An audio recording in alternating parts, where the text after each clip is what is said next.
Assalamualaikum dan selamat sejahtera. Okey, bertemu kita sekali lagi pada minggu ini. Okey, baik. Untuk hari ini kita akan teruskan dengan mata pelajaran pendidikan jasmani dan juga pendidikan kesihatan bagi tingkatan 4. Okey.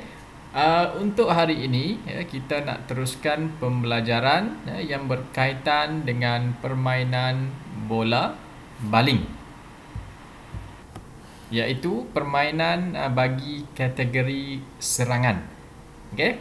Baik, untuk hari ini pembelajaran yang akan kita lakukan, antara objektif ataupun standard kandungan pembelajarannya. Yang pertama, okey, kamu boleh rujuk kepada buku teks kamu masing-masing. Okey, yang pertama iaitu melakukan kemahiran bola baling menggunakan pelbagai jenis strategi dalam situasi permainan. Okay, kemudian yang kedua, mengaplikasikan pengetahuan konsep pergerakan dan strategi dalam permainan bola baling. Okay, kemudian yang ketiga, mematuhi dan mengamalkan elemen pengurusan dan keselamatan. Yang seterusnya, menunjukkan keyakinan dan tanggungjawab kendiri semasa melakukan sesuatu aktiviti. Okay, kemudian berkomunikasi dalam pelbagai cara semasa melakukan aktiviti. Okay, membentuk kumpulan dan bekerjasama dalam kumpulan, dan memahami dan mengaplikasikan etika dalam sukan semasa melakukan aktiviti fizikal. Okay, sepatutnya permainan ini kita bermain secara fizikal, okay, di gelanggang yang sesuai. Tetapi untuk hari ini kita lihat dahulu secara teorinya, okey, bagaimana permainan bola baling ini dimainkan. Terutamanya kita nak fokuskan dalam kategori serangan dan juga pertahanan. Okey, baik. Kita teruskan dengan pengenalan. Baik, bola baling merupakan satu permainan yang dikategorikan sebagai permainan kategori serangan, iaitu pemainnya perlulah mempunyai kepantasan, kemudian ketangkasan, flexibility dan tindak balas yang cepat, yang segera ketika melakukan serangan ataupun melakukan pertahanan. Okey. Baik, kemudian permainan ini melibatkan pelbagai kemahiran asas.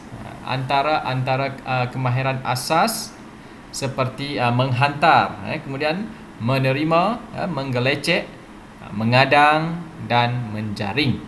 Okey, melalui beberapa kemahiran-kemahiran yang dinyatakan tadi, kemahiran asas tadi, sepatutnya kamu akan merancang strategi bagaimana untuk mengatur gerakan bagi menyerang ataupun bertahan, okey, dan menentukan formasi ataupun kedudukan, cara untuk menyusun kedudukan pemain-pemain yang boleh digunakan dalam situasi sesuatu permainan itu.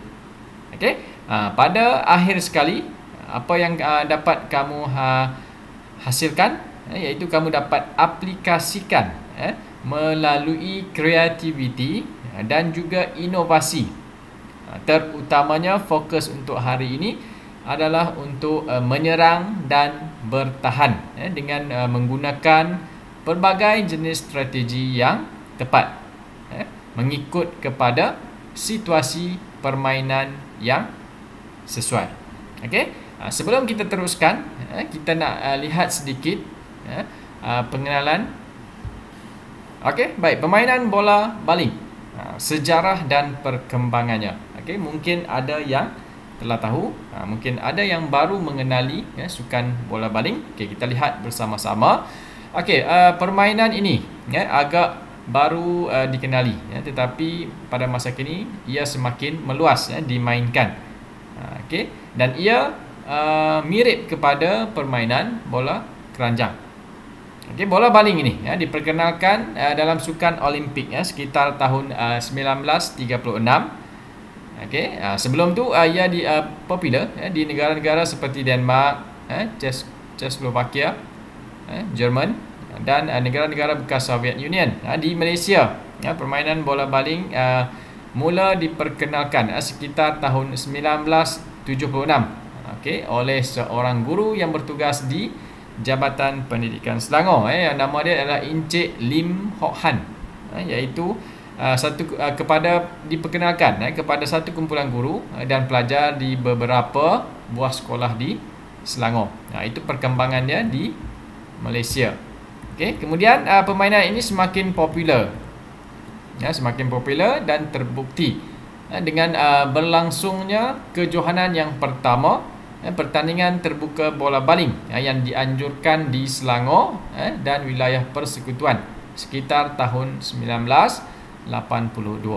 Kemudian kejohanan ini disertai 12 buah pasukan dari Selangor, wilayah persekutuan, Melaka, Pahang dan juga Universiti, iaitu Universiti Malaya. Kemudian perkembangannya dengan adanya penubuhan persatuan bola baling di negeri-negeri di Malaysia. Kemudian diikuti pula dengan penubuhan Persekutuan Bola Baling Malaysia pada tahun 1985. Dan pada masa kini permainan bola baling ini telah dipertandingkan di peringkat sekolah MSSM, iaitu Majlis Sukan Sekolah-Sekolah Malaysia. Baik, di sini kita nak lihat bagaimana permainan bola baling ini dimainkan, iaitu kepada kedudukan pemain. Di skrin kamu kita boleh lihat gambar rajah ini, iaitu menunjukkan tentang kedudukan pemain-pemain bagi sesebuah pasukan. Baik, yang pertama iaitu merujuk kepada penjaga gol.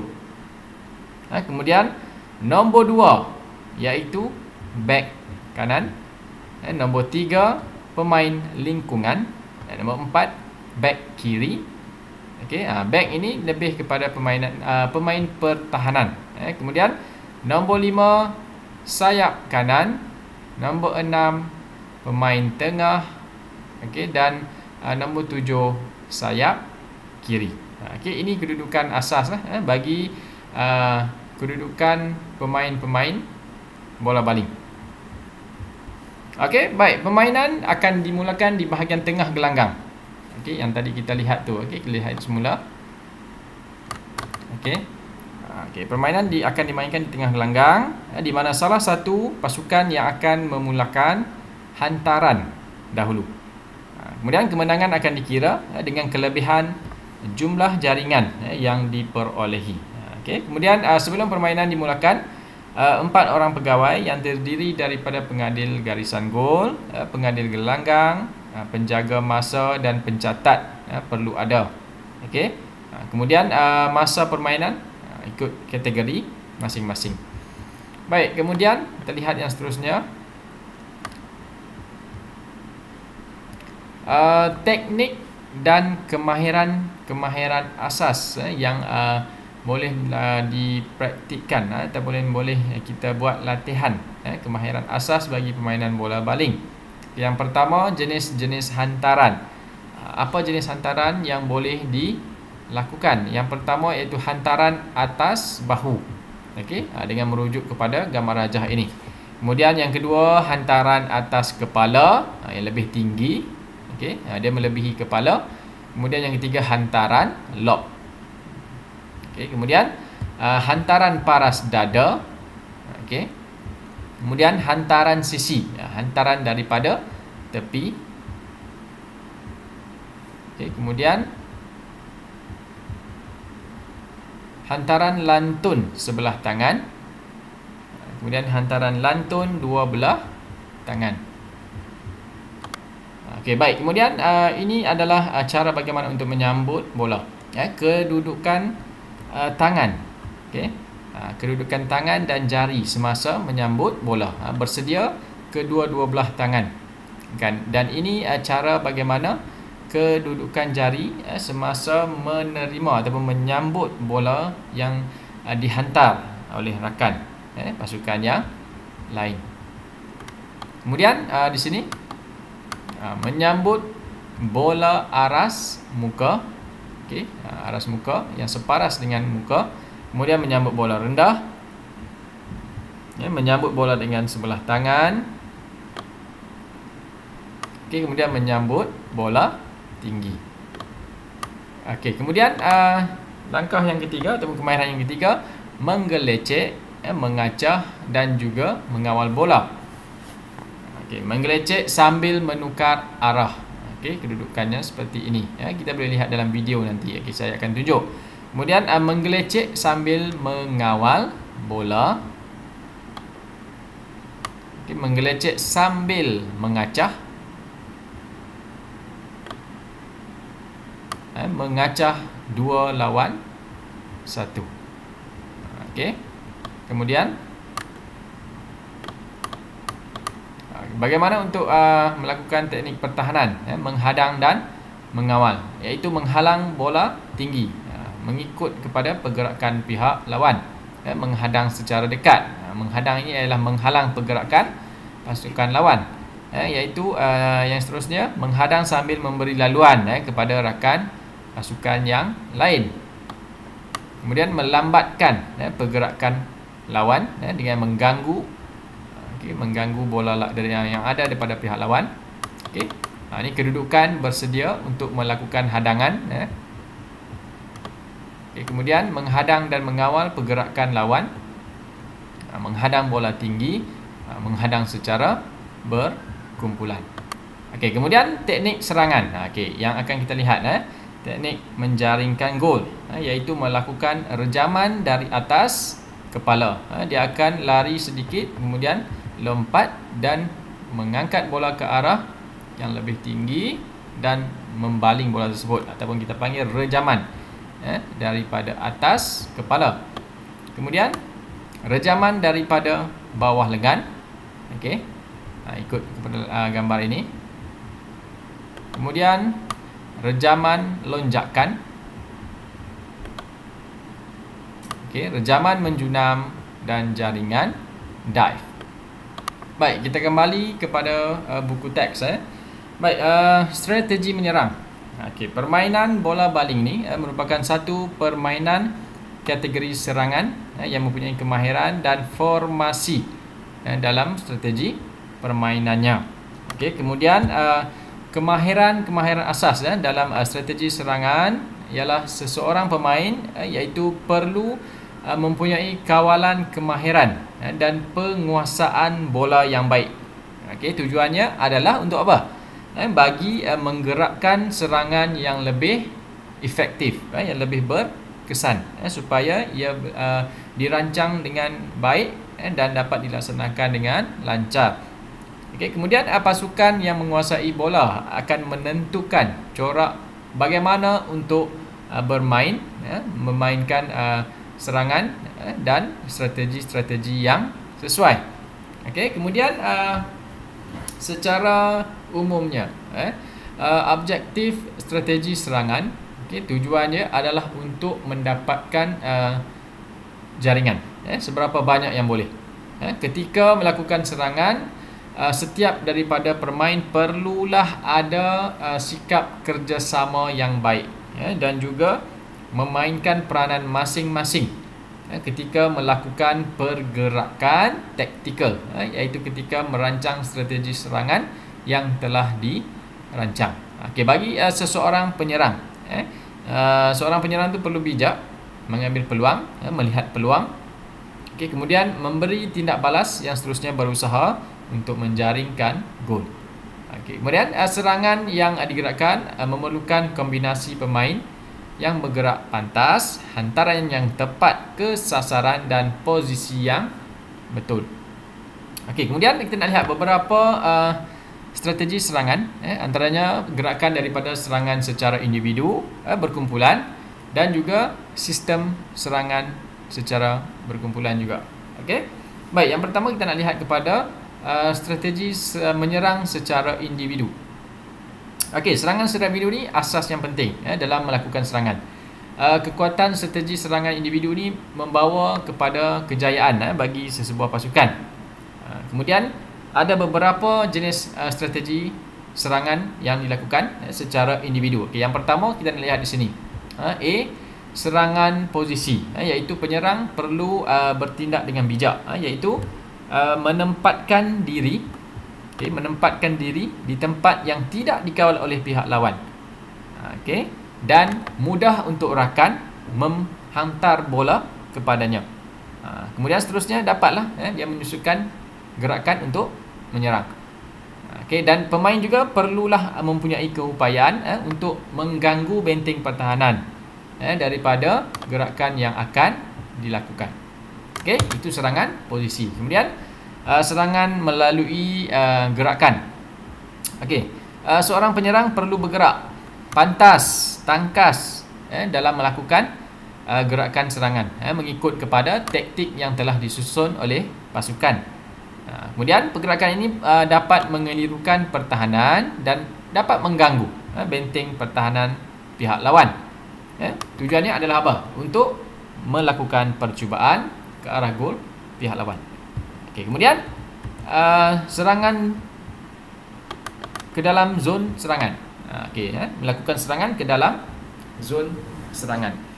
Okey, pemain yang telah menggerakkan serangan, serta sedia untuk melakukan percubaan, perlulah memberi tekanan kepada pertahanan lawan, terutamanya ketika berada di dalam zon serangan. Pemain pertahanan pihak lawan perlu diganggu, bagi memecahkan kedudukan pertahanan lawan. Kemudian pemain penyerang lain juga perlu memainkan peranan yang lebih kurang sama, melakukan tekanan kepada pemain lawan supaya pertahanan menjadi kucak-kacir dan mempunyai ruang kepada pemain untuk melakukan percubaan jaringan. Baik, kemudian serangan di kawasan 6 meter. Baik, pemain penyerang utama, tugasnya adalah merancang strategi untuk bagaimana untuk menjaring ketika berada di garisan 6 meter. Baik, pemain tersebut perlu tempatkan dirinya di ruang kosong pertahanan lawan supaya serangan dapat dilakukan. Dia perlu lihat kedudukan yang sesuai, perlu berada di tempat ruang yang kosong, di tempat yang pertahanan lawan tidak ada, supaya mudah untuk dia lakukan serangan. Apabila pemain penyerang menerima bola di garisan 6 meter, penyerang dapatlah melakukan pusingan atas kaki bukan dominan, kemudian melakukan percubaan, melakukan gerakan 3 langkah melepasi pertahanan yang menghadangnya. Tujuannya adalah untuk melakukan serangan, menjaringkan gol ke arah pasukan lawan. Kemudian strategi menyerang secara berkumpulan.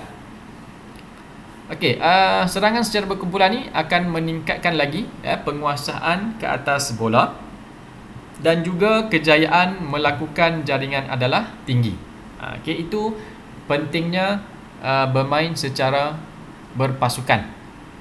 Walaupun secara individu juga boleh dilakukan, tetapi lebih baik strategi itu disusun untuk menyerang secara berkumpulan. Apa strategi menyerang secara berkumpulan? Yang pertama, serangan hantaran berpasangan. Iaitu pergerakan serangan ini dilakukan dari bawah secara berpasangan, saling menghantar, melakukan hantaran, hantaran-hantaran pendek dan tepat kepada pasangan dengan tempoh yang cepat bagi melancarkan dan mempercepatkan serangan itu berlaku. Kemudian hantaran yang pantas daripada rakan dapat mengelirukan kedudukan pihak lawan, dan ia akan memudahkan lagi jaringan untuk dilakukan. Kemudian yang kedua, serangan hantaran selari, iaitu serangan melalui hantaran selari, membolehkan bola dihantar dalam keadaan selari dengan pemain penyerang. Dalam kedudukan selari, kedudukan yang sama, 2 orang pemain saling bertukar hantaran ketika melakukan serangan, dan serangan ini sesuai dalam situasi 3 lawan 2 atau 5 lawan 4. Kemudian C, strategi hantaran silang, hantaran cross. Strategi ini dapat mengelirukan pihak lawan dan membuka ruang yang lebih baik untuk melakukan jaringan.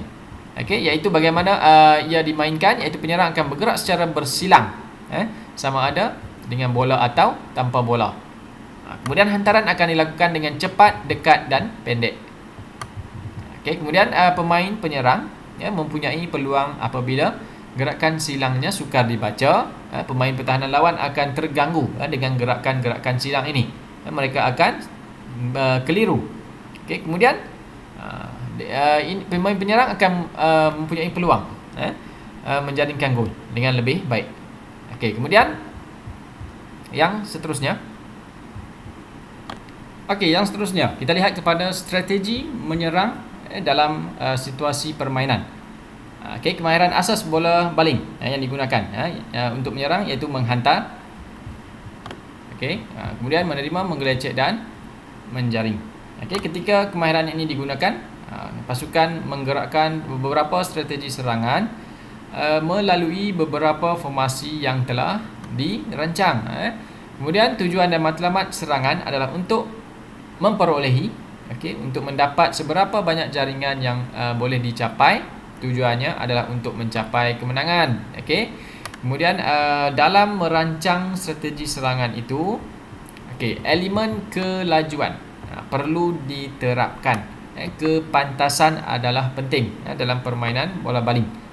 Okey. Kemudian yang kedua, pemain perlu bijak mencari ruang dan peluang. Itu yang kedua. Kemudian pemain juga perlu memahami kekuatan dan kelemahan pihak lawan dalam merancang strategi untuk menyerang. Okey. Baik, terdapat beberapa strategi untuk menyerang. Formasi 3-3 ataupun formasi 2-4. Okey, kita lihat dulu yang pertama, formasi 3-3. Saya akan zoom sedikit.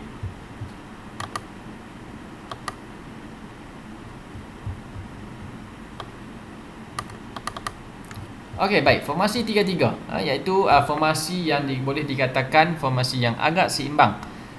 Seimbang di bahagian serangan dan juga bertahan. Okey, iaitu bagaimana ia dimainkan. Okey, 3 orang pemain akan bertindak sebagai penyerang dan 3 orang lagi pemain membantu untuk menggerakkan serangan. Okey. Itu yang dikatakan sebagai 3-3. Okey, 3 orang pemain tadi. Kita lihat siapa yang terlibat. 3 orang pemain serangan iaitu terdiri daripada siapa? Sayap kanan, sayap kiri dan pemain tengah. Okey, sayap kanan, sayap kiri dan pemain tengah. Okey. Kemudian pemain pertahanan terdiri daripada pertahanan kiri, pertahanan kanan dan pertahanan tengah. Okey, pertahanan ini akan membantu pemain serangan untuk melakukan gerakan dan hantaran jauh antara pemain. Okey, dengan menggunakan formasi ini, dia akan lebih banyak membuka lebih banyak ruang dalam kawasan 9 meter, dan memudahkan pergerakan serangan itu dilakukan.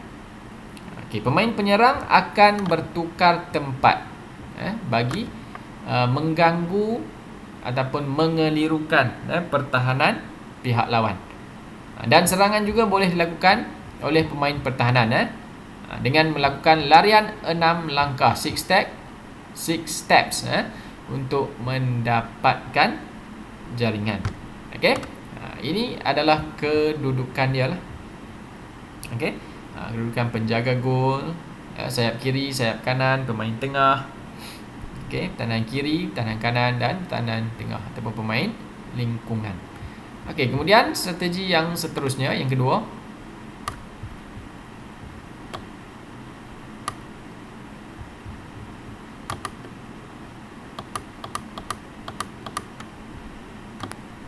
Okey, strategi yang kedua iaitu formasi 2-4. Okey, formasi 2-4, bagaimana ia dimainkan?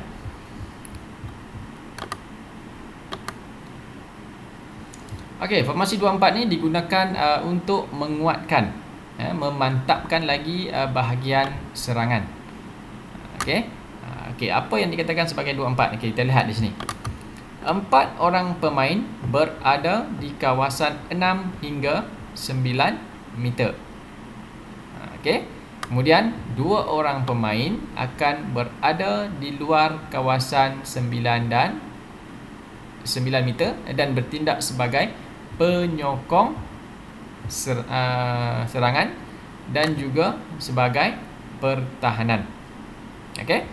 Di kedudukan ini yang berwarna biru, 2 berada di luar kawasan 9 meter dan 4 orang berada di kawasan 6 hingga 9 meter. Okey. Baik, seorang pemain penyerang. Seorang pemain penyerang dalam kawasan hingga 6 hingga 9 meter tadi akan bertindak sebagai pivot. Iaitu dia akan mengganggu pertahanan pihak lawan dengan melakukan gerakan-gerakan yang mengelirukan. Okey, kemudian yang kelima, serangan digerakkan daripada pemain di luar kawasan 9 meter. Okey, yang seterusnya, jaringan boleh dilakukan oleh pemain di luar kawasan 9 meter dengan melakukan jaringan dari belakang ataupun back strike dan boleh mengaplikasikan 6 steps. Okay, yang ketujuh, formasi ini memberi ruang jaringan dilakukan oleh 4 orang pemain, okay, dalam kawasan 6 hingga 9 meter ataupun jaringan dari belakang oleh 2 orang pemain di bahagian belakang kiri ataupun kanan. Okay. Baik, formasi ini sering digunakan apabila pihak lawan mempunyai pertahanan yang kuat. Formasi 2-4 ini kebiasaannya akan dirancang, akan diaturkan apabila pasukan telah mengenal pasti bahawa pasukan pertahanan lawan adalah pertahanan yang agak kuat untuk dibolosi. Okey. Okey, baik. Kemudian yang seterusnya, okay, bagaimana strategi serangan 2-4 ini dimainkan? Okay, kamu perlu rujuk kepada gambar rajah ini juga, pergerakannya. Okey, serangan digerakkan dari bahagian pertahanan, dari bahagian bawah. Okey, dari bahagian pertahanan. Kemudian bola dihantar dengan menggunakan hantaran pendek dan berdua. Okey, untuk menggerakkan serangan ke kawasan lawan. Okey, 4 pemain tadi, ingat 4 orang pemain penyerang akan berada di kawasan 6 hingga 9 meter. Okey, berada di kawasan yang berhampiran dengan pertahanan dan berhampiran dengan untuk menjaringkan gol bagi melakukan serangan. Okey, pemain perlulah bergerak pantas, menggelecek dan menggunakan pelbagai teknik hantaran, terutamanya kepada siapa? Sayap kanan, sayap kiri ataupun pemain tengah. Tujuannya apa? Untuk mengganggu, mengucar-kacirkan pertahanan pihak lawan. Okey, apabila pertahanan pihak lawan terganggu, okey, dan terbuka ruang, ketika itu pasukan kita dapat melakukan serangan dan berpeluanglah untuk menjaringkan gol. Okey, kemudian percubaan ke arah gol boleh menggunakan pelbagai jenis teknik jaringan yang sesuai mengikut kepada situasi yang berlaku pada ketika itu. Okey, baik. Kemudian percubaan boleh dilakukan apabila pemain pertahanan dengan menggunakan 6 steps dari kawasan 9 meter. Okey, itu strategi serangan. Okey, kekuatan dan kelemahan bagi formasi 2-4 ini. Kekuatannya, bahagian serangan akan lebih kuat kerana mempunyai pemain serangan yang ramai, iaitu 4 orang. Pergerakan serangan juga dapat dilakukan dengan lebih pantas dan bola dapat dihantar dengan lebih jauh. Manakala kelemahan bagi strategi ini, formasi 2-4, jika counter attack berlaku, serangan balas daripada pihak lawan, pertahanan tidak akan sempat untuk melakukan halangan awal. Itu risikonya. Okey, kemudian pihak lawan mudah membaca strategi serangan jika berlaku cubaan menjaring. Okey, dengan menggunakan jaringan arah belakang. Manakala bahagian pertahanan memerlukan kerja keras jika counter attack dilakukan. Serangan balas digerakkan oleh pihak lawan. Apabila pihak lawan melakukan serang balas, bahagian pertahanan perlu pantas kembali ke bahagian bawah, bahagian pertahanan, untuk mengawal keadaan, untuk mengganggu, menghadang pasukan serangan daripada pihak lawan. Okey, baik, sedikit info bagi menghadang, mengganggu dan sebagainya pihak lawan. Okey, seorang pemain bola baling tidak dibenarkan merampas bola dari tangan pihak lawan. Dia tak boleh ambil di tangan pihak lawan, tak boleh rampas. Kemudian yang kedua, menghalang dengan kasar pemain lawan dengan menggunakan tangan, kaki ataupun kepala. Menarik baju, menolak pemain lawan dengan kasar. Kemudian membaling bola ke arah pemain lawan dengan tujuan untuk mencederakan. Okey. Baik, yang seterusnya kita nak lihat kepada strategi bertahan pula. Bagi sesebuah pasukan yang ingin memenangi sesuatu perlawanan, perlu ada strategi untuk bertahan yang baik. Okey, baik. Ketika melakukan serangan atau menjadikan gol, pemain akan bertukar peranan sebagai pasukan bertahan. Apabila mereka perlu mengawal pemain lawan dengan melakukan serangan balas ataupun menjaringkan gol, menguasai teknik bertahan itu penting bagi membolehkan seseorang pemain itu berkeupayaan untuk merampas bola bekerjasama dalam sesuatu pasukan dan menggagalkan gerakan taktikal strategi yang diatur oleh pihak lawan. Setiap pemain perlu bertahan dan bekerjasama antara satu dengan yang lain. Tujuannya adalah apa? Untuk mematahkan serangan pihak lawan. Ada dua strategi untuk bertahan. Yang pertama secara individu dan yang kedua secara berkumpulan. Kita lihat dulu secara berindividu. Yang pertama,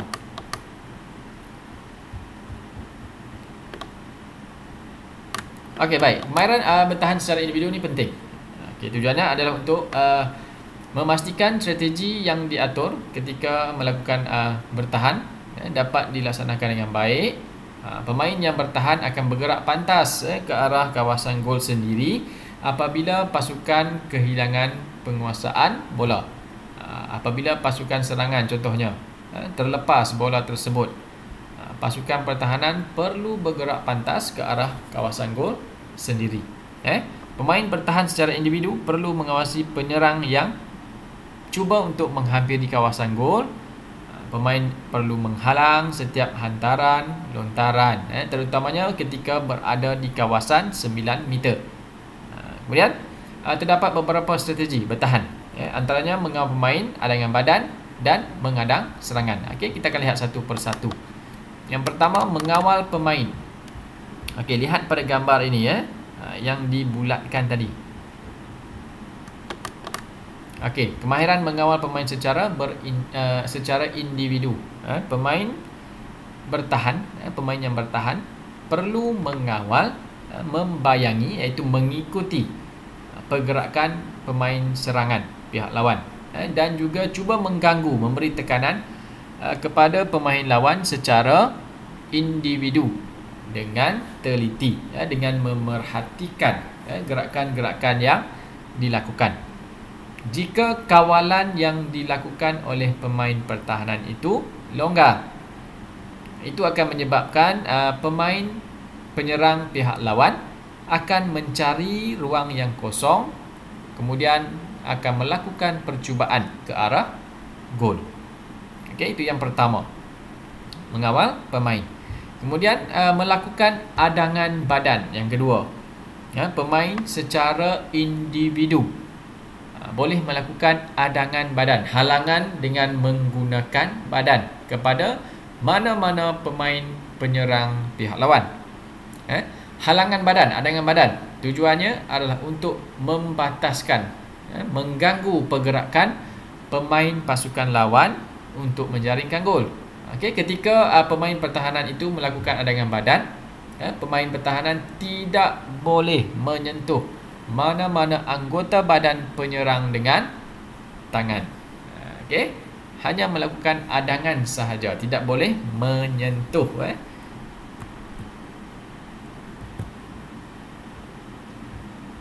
Okey, kemudian C, mengadang serangan. Kemahiran mengadang serangan, iaitu pemain bertahan boleh merampas bola ketika pemain penyerang melakukan cubaan ke arah gol. Okey, bagaimana untuk merampas bola? Okey, merampas bola dengan bersih dan sah daripada pihak lawan boleh dilakukan dalam semua kedudukan, sama ada dari hadapan, belakang ataupun sisi, tetapi dengan cara yang tidak kasar, tidak mengasari, menolak, menarik pemain lawan. Okey, baik. Kemudian strategi yang kedua iaitu strategi bertahan secara berkumpulan. Okey, kemahiran bertahan secara berkumpulan ini memerlukan satu komunikasi kumpulan yang baik dan juga kerjasama supaya strategi yang dirancang ketika bertahan tidak mudah untuk dibolosi, ditembusi oleh pihak lawan. Okey. Antara strategi bertahan kumpulan adalah untuk bertahan dan mengawal zon ketika melakukan lontaran percuma. Okey. Baik, yang pertama bertahan mengawal zon. Okey, baik. Terdapat beberapa formasi yang popular digunakan ketika bertahan, iaitu formasi 6-0, formasi 5-1, 4-2 dan 3-2-1. Itu formasi-formasi yang dirancang ketika melakukan pertahanan secara berkumpulan. Okey, yang berwarna biru ini merujuk kepada pasukan penyerang. Warna merah ini yang sedang melakukan strategi bertahan. Okey, baik. Kemudian bertahan ketika lontaran percuma diberikan. Okey, lontaran percuma dilakukan di tempat kesalahan yang berlaku. Okey, oleh itu pemain pertahanan perlulah berada di kawasan 6 meter yang berhampiran dengan lontaran percuma yang diambil. Okey, kedudukan pemain ketika lontaran percuma itu dilakukan. Okey, kita nak lihat satu formasi bertahan yang dapat dilakukan dalam permainan. Okey, kita nak lihat yang pertama, formasi 6-0. Formasi 6-0 ini meletakkan semua pemain bertahan berada dalam kawasan 6 meter di kawasan garisan lengkung. Okey, yang berwarna merah ini. Okey, yang berwarna merah ini merujuk kepada pemain pertahanan. Semua berada di kawasan 6 meter dalam garisan lengkung tu. Kemudian pemain akan melakukan pertahanan rapat di garisan 6 meter. Okey, untuk menyukarkan, mengganggu pihak lawan untuk menjaringkan gol. Kemudian yang ketiga, setiap pemain akan mengawasi seorang pemain lawan. Okey, setiap daripada pemain itu akan cuba mengawasi setiap daripada pemain pihak lawan yang berada berhampiran dengannya. Kemudian pergerakan pemain semasa bertahan juga mengikut pergerakan bola tanpa meninggalkan pengawasan terhadap pemain lawan yang ada di dekat ataupun yang ada berhampiran dengannya. Okey, formasi ini diaplikasikan dengan man to man marking. Seorang akan ambil seorang pemain lawan untuk dikawal.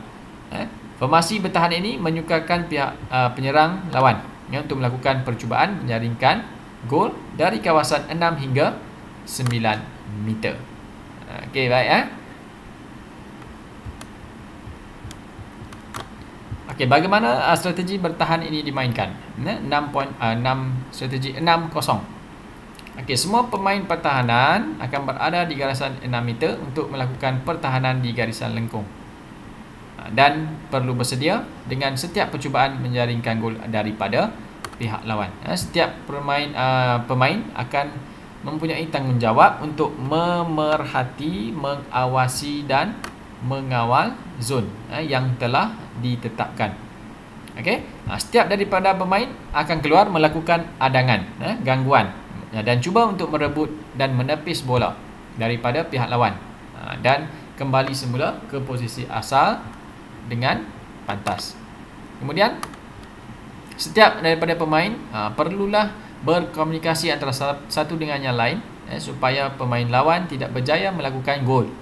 Walaupun sistem ini memberi peluang kepada penyerang lawan bebas untuk melakukan hantaran, tetapi tidak mudah untuk memasuki kawasan 6 meter kerana telah dipenuhi dengan pemain-pemain yang ada. Okey, kemudian strategi bertahan ini mudah dilakukan dengan pertahanan dibahagikan kepada dua kumpulan iaitu kumpulan kiri dan kanan, dan ini akan menyebabkan kawalan menjadi lebih rapat dan serangan lawan lebih mudah untuk dibaca.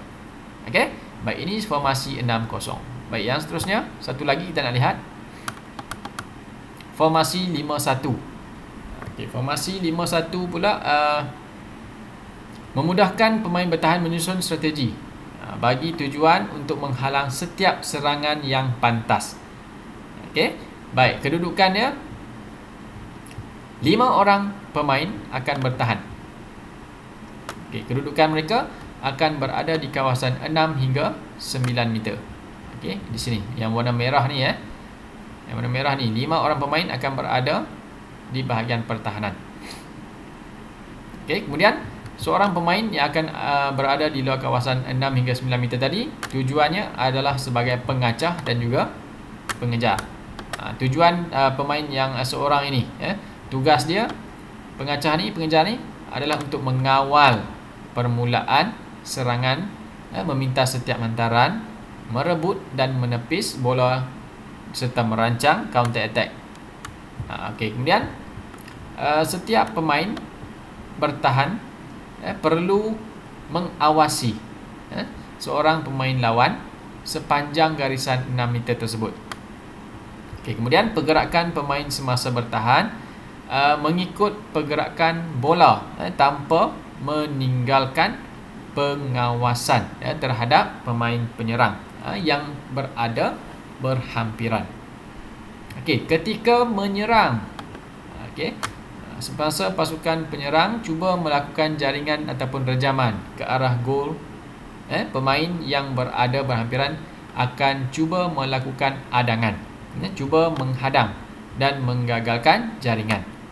Pemain yang bertahan tadi perlu sentiasa berkomunikasi dengan rakannya, berbincang serta memberikan arahan dan isyarat untuk mengawasi pemain lawan. Oleh itu pemain bertahan perlu sentiasa peka dengan kehadiran pemain lawan yang berada berhampiran. Okey. Baik, bagaimana strategi dimainkan bagi formasi 5-1? Okey, kemahiran menghadang, meminta hantaran dan merebut bola. Tiga kemahiran ini akan diaplikasikan dalam merancang ataupun melaksanakan strategi bertahan 5-1. Okey, setiap pergerakan ataupun hantaran lawan perlulah diawasi agar bola dapat direbut semula dan serangan pihak lawan dipatahkan ataupun digagalkan. Pemain bertahan perlu memastikan pasukan lawan tidak mempunyai ruang langsung untuk menjaringkan gol. Okey, kemudian jika pemain lawan cuba melakukan balingan, jika pasukan lawan cuba menjaringkan gol dengan menggunakan kemahiran jaring lompat, maka pemain bertahanan apa yang boleh mereka buat? Jika siapa pemain bertahanan yang berada berhampiran akan turut melompat sama dan mengangkat tangan bagi melakukan adangan. Okey, adangan ni tujuannya adalah untuk mengelak daripada gol. Okey. Kemudian penjaga gol perlu peka dan memberi arahan kepada pemain pertahanan, dan penjaga gol perlu mengawasi setiap pergerakan bola pihak lawan dan menutup ruang supaya pihak lawan tiada peluang langsung untuk menjaringkan gol. Okey, bagi kekuatan dan kelemahan bagi formasi 5-1.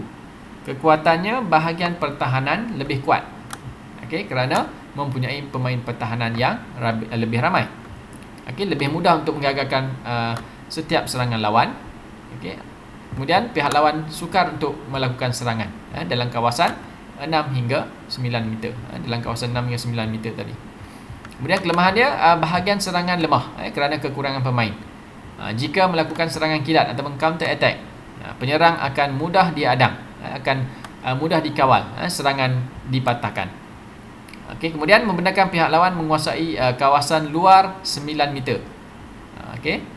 Kemudian memberikan peluang kepada pemain penyerang yang tinggi untuk melakukan jaringan back strike dengan jaringan lompat ataupun jaringan jauh. Okey, baik. Yang seterusnya, yang terakhir, kita nak lihat kepada kriteria bagi pemilihan formasi. Apa kriteria yang sesuai dalam menentukan formasi-formasi yang tepat, yang betul, supaya kita dapat merancang permainan tersebut supaya kita dapat memperolehi kemenangan. Okey, yang pertama, tentukan kekuatan kelemahan setiap pemain yang ada dalam pasukan. Kita perlu kenal pasti apa kekuatan dan kelemahan bagi setiap pemain. Kemudian menilai kemahiran, kepantasan, kecekapan dan keupayaan setiap pemain ketika mengatur strategi melakukan serangan ataupun strategi untuk bertahan.